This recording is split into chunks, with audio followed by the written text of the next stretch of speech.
नमस्ते दोस्तों, डेट आज की 9 मई 2020 और स्वागत है आपका वेब स्वाध्याय एंड स्टडी के वोकैब डिस्कशन में। तो आइए स्टार्ट करते हैं। आज का हमारा पहला वोकैब है disaster struck. Disaster struck mean something very bad happens, यानी तबाही में पहुंच जाना। समथिंग यानी कुछ वो चीज़, वेरी बैड हैपन्स जो कि बहुत बुरी तरह घटित हो, मतलब तबाही में पहुंच जाना। तो ये एक इडियम है, मतलब एक मुहावरा है। तो डिजास्टर का मतलब आपको पता है आपदा होती है, और स्ट्रक का मतलब होता है मारना। स्ट्राइक यानी स्ट्राइक, स्ट्रक, स्ट्रकन। तो ये जो स्ट्राइक स्ट्रक यानी मारा, तो डिजास्टर ने अगर मारा हो तो तबाही तो मचेगी मचेगी, ऑब्वियस है। तो डिजास्टर स्ट्रक मीन्स तबाही में फंसना। तो इसको अगर आप याद रखना चाहो तो एक फनी वर्ड्स बनाते हैं। जब डिजास्टर स्ट्राइक करता है तो दुनिया तबाही में फंस जाती है, यानी जब डिजास्टर स्ट्राइक करता है तो दुनिया तबाही में फंस जाती है। तो सो होप आप इसको याद रख सकते हैं।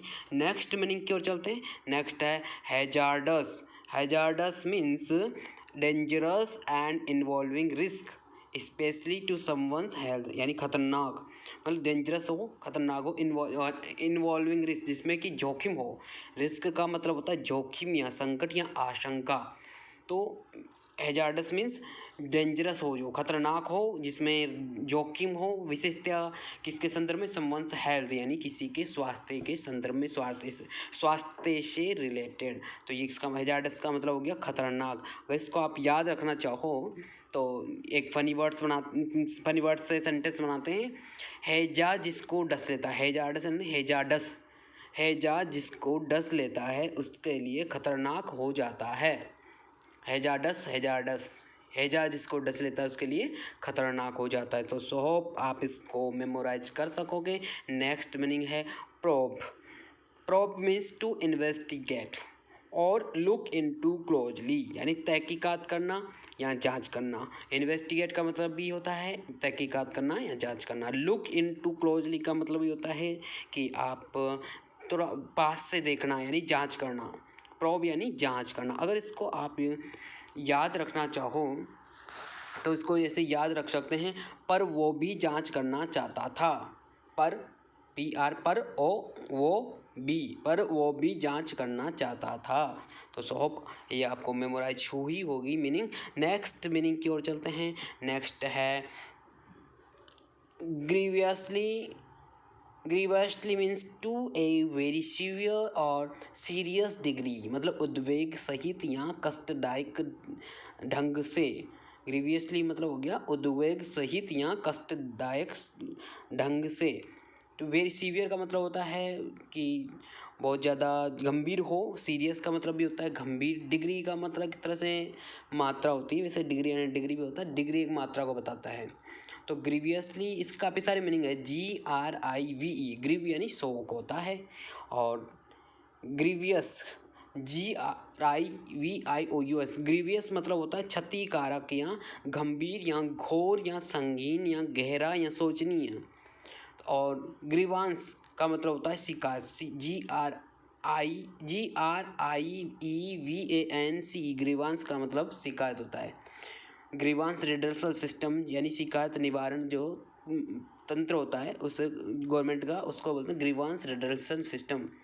तो ग्रीवांस, ग्रीव यानी शोक, और ग्रीवियस का मतलब होता है क्षतिकर यानी उद्वेग सहित। तो आप इसको अगर ग्रीवियस को याद रखना चाहो तो ग्रीवियस यानी क्षतिकर होता है, तो यहाँ घोर या गंभीर होता है। तो ग्रीवियस यहाँ घोर या गंभीर अपराधी भी गिरी के वश में हो जाते हैं, मतलब घोर या गंभीर अपराधी भी गिरी के वश में हो जाते हैं। ग्रीवस मतलब गिरी के वश, तो गंभीर अपराधी जो होता है वो भी गिरी के वश में हो जाते हैं। गिरी यानी पहाड़ या देवता। जो पहाड़ क्या होता है, एक तरह से देवता होते हैं, तो देवता के वश में कौन हो जाते हैं, गंभीर अपराधी भी, तो ग्रीवस हो जाते हैं। तो गंभीर, ग्रीवियस का मतलब हो गया गंभीर, और ग्रीवियसली का मतलब होता है कष्टदायक ढंग से। तो कष्टदायक, इसका एक फनी वर्ड्स बनाते हैं, कष्टदायक ढंग से ग्रीवसली लोग जीते हैं। ग्रीवसली लोग कैसे जीते हैं, कष्टदायक ढंग से। कष्टदायक ढंग से ग्रीवसली लोग जीते हैं। तो सो होप आप इसको मेमोराइज कर सकोगे। नेक्स्ट मीनिंग की ओर चलते हैं। Solatium. Solatium means a thing given to someone as a compensation और कंसोलेशन, यानी हर्जाना या बदला। ए थिंग कोई वस्तु, गिवन टू समवन किसी को दी जाती है, कैसे?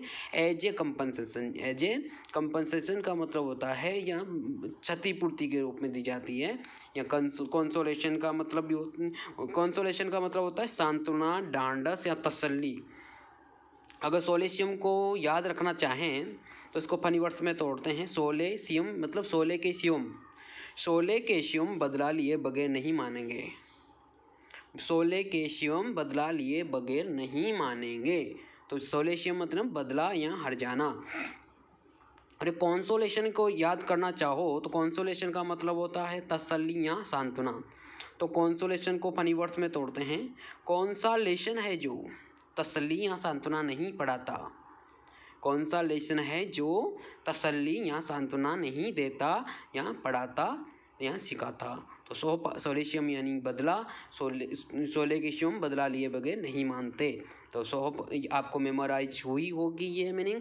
चलते हैं नेक्स्ट मीनिंग की ओर। नेक्स्ट मीनिंग है परवर्स। परवर्स means deviating from what is considered moral और राइट और प्रॉपर और गुड। मतलब डेविएटिंग मतलब वहाँ से दूर जाना। किससे? फ्रॉम से। व्हाट इज कंसिडर्ड मोरल, जो कि मानी गई है। कंसिडर्ड यानी सोची गई है या मानी गई है। मोरल जो नैतिक मानी गई है। राइट यानी सही मानी गई है। प्रॉपर यानी उचित मानी गई है। गुड यानी सही या अच्छी मानी गई है। तो यानी कि आप एक तरह से डेविएट कर रहे हो, यानी विचलन कर, वहाँ डेविएशन का मतलब होता है विचलन, मतलब वहाँ से दूर जाना। तो आप जो सही है उससे दूर जा रहे हो, सही सोच से दूर जा रहे हो, उचित सोच से दूर जा रहे हो। तो मतलब आप दोषी हो या दुष्ट हो या आप खोटे हो। तो परवर्स मतलब जो सही सोच से, नैतिकता से दूर जाए। तो कौन होते हैं वो लोग? दोषी लोग ही होते हैं जो नैतिकता से दूर जाते हैं। दुष्ट ही होते हैं जो नैतिकता से, मोरल से दूर जाते हैं। तो इसको अगर आप याद रखना चाहो तो परवर्स दोषी या दुष्ट लोग पर के वश में नहीं होते। दोषी या दुष्ट लोग पर यानी दूसरे के वश में नहीं होते, परवश नहीं होते। परवश नहीं होते। दोषी या दुष्ट लोग परवश नहीं होते। तो होप आप इसको आराम से मेमोराइज कर सकोगे। नेक्स्ट मीनिंग की ओर चलते हैं। नेक्स्ट मीनिंग है sweeping. Sweeping means wide in range और इफेक्ट, यानी व्यापक होना। वाइड का मतलब चौड़ा, रेंज का मतलब उसका रेंज होता है। तो रेंज जिसकी चौड़ी हो, जिसका विस्तार हो, तो विस्तार बड़ा हो, व्यापक हो। स्वीपिंग यानी व्यापक। और स्वीपिंग का मतलब एक होता है झाड़ू लगाना, सफाई करना, व्यापक और विस्तृत। और जैसे इसको अगर याद रखना चाहो तो स्वीपिंग की वजह से, कोरोना की वजह से व्यापक एरिया में स्वीपिंग करवाई गई, यानी झाड़ू पोछा करवाया गया।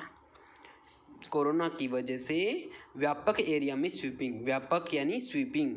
तो होप आप इसको मेमोराइज कर सकोगे।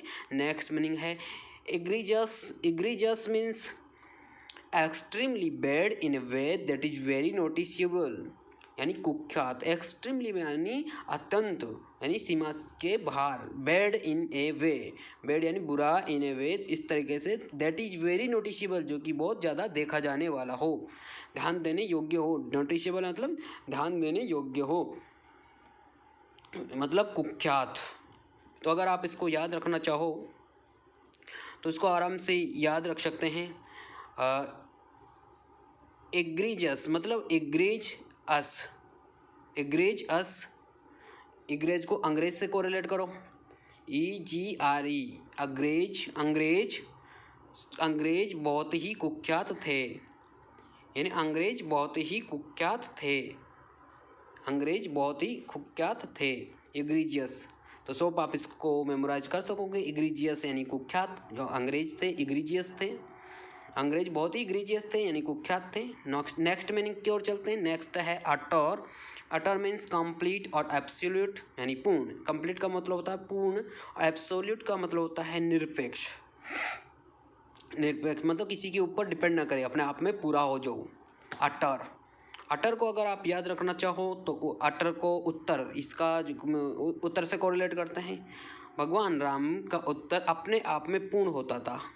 भगवान राम का अटर या उत्तर अपने आप में पूर्ण होता था, कंप्लीट होता था, एब्सोल्यूट होता था। तो सो होप आप अटर को भगवान राम के उत्तर से कोरिलेट करके मेमोराइज कर सकोगे। नेक्स्ट मीनिंग की ओर चलते हैं। नेक्स्ट मीनिंग है अपैथी। अपैथी का मीन्स है लैक ऑफ इंटरेस्ट, एंथुजियम और कंसर्न। मतलब जिसके अंदर इंटरेस्ट नहीं हो, रुचि नहीं हो। एंथुजियम यानी उसके अंदर उत्साह नहीं हो, उत्साह की कमी हो। लेक का मतलब कमी होती। कंसर्न जिसको चिंता ना हो, जिसे उदासीन। अपैथी यानी उदासीन। और कंसर्न का मतलब हो गया चिंता। एंथुजियम का मतलब हो गया उत्साह। इंटरेस्ट का मतलब हो गया रुचि। तो इसको अगर आप याद रखना चाहो तो अपैथी को एक पथिक में तोड़ते हैं दो फनी वर्ड्स में, तो इसके फनी सेंटेंस बनाते हैं। लॉकडाउन में ज़्यादा चलने से एक पथिक उदासीनता से घिर गया। लॉकडाउन में ज़्यादा पैदल चलने से एक पथिक उदासीनता में घिर गया। पथिक का मतलब होता है पथ पर चलने वाला, पैदल चलने वाला या कैसे भी चलने वाला पथिक। तो उदासीनता से घिर जाता है पथिक। एक पथिक कब गिर जाता है? अपैथी होना या उदासीनता कब वो बहुत ज़्यादा चलता है। तो सोप आप इसको मेमोराइज कर सकोगे। नेक्स्ट मीनिंग की ओर चलते हैं। Bordering on. ये फ्रेजल वर्ब है, means to be very near to a particular quality, feeling, state etcetera. यानी बॉर्डरिंग ऑन यानी बॉर्डर के ऊपर होना। बॉर्डर के ऊपर मतलब बहुत क्लोज चले जाना। किसके क्लोज? पार्टिकुलर क्वालिटी, कोई आपके अंदर जो क्वालिटी हो, गुण हो, उसके बहुत क्लोज चले जाना, बहुत पास में चले जाना। फीलिंग का मतलब होता है भावना के पास में चले जाना। स्टेट यानी अवस्था के पास में चले जाना। स्टेट यानी राज्य भी होता है, लेकिन यहाँ पे अवस्था है इसका मतलब कोई पर्टिकुलर विशेष अवस्था या विशेष गुण या विशेष भावना के बहुत पास में चले जाना बॉर्डरिंग ऑन कहलाता है। बॉर्डर ऑन हो गया मतलब बहुत पास में चले गए। तो बॉर्डर से कोरिलेट करके इसको आप आराम से मेमोराइज कर सकते हैं। चलते हैं नेक्स्ट मीनिंग की ओर। नेक्स्ट है कंटेम्प्ट। कंटेम्प्ट का मीन्स है the feeling that a person और ए थिंग इज वर्थलेस और बेनीथ कंसिडरेशन। मतलब फीलिंग है। कौन कंटेम्प्ट का मतलब हो गया कोई फीलिंग है जो क्या करता है कि दैट ए पर्सन बताती है कि एक पर्सन और वस्तु जो है, व्यक्ति या वस्तु जो है वर्थलेस है यानी कोई काम की नहीं है। मतलब बेनिथ कंसिडरेशन यानी कि बेनिथ का मतलब होता है नीचा या अयोग्य। जो कंसिडरेशन का मतलब होता है विचार या ध्यान या लिहाज, यानी बहुत निम्न स्तर का है। जो बेनिथ यानी निम्न और कंसिडरेशन निम्न स्तर का। जो वर्थलेस कोई काम का नहीं है। नकारा है। कंटेम्प्ट मतलब जिसको किसी आदमी को नकारा समझना, बहुत ही कम स्तर का समझना होता है। कंटेम्प्ट मतलब उसका अवमानना या उसका तिरस्कार करना। तो कंटेम्प्ट का मतलब हो गया तिरस्कार करना। कंटेम्प्ट को अगर याद रखना चाहो तो कॉन्टेम्पटी। पीटी को मतलब पटी, इसमें फनी वर्ड्स में तोड़ते हैं। कॉन्टेम्पटी। तो कॉन्टेम्पटी से फनी सेंटेंस बनाते हैं। कौन सी ऐसी लड़की है जो टेम पे पटी है? कौन सी ऐसी लड़की है जो टेम पे पटी है? हर किसी ने उसका इस तरह से अपमान किया है या तिरस्कार किया है। हर किसी ने उसका इस तरह से अपमान किया है। कौन सी ऐसी लड़की है जो टेम पे पटी है? हर तरह से उसका हर किसी ने अपमान किया है।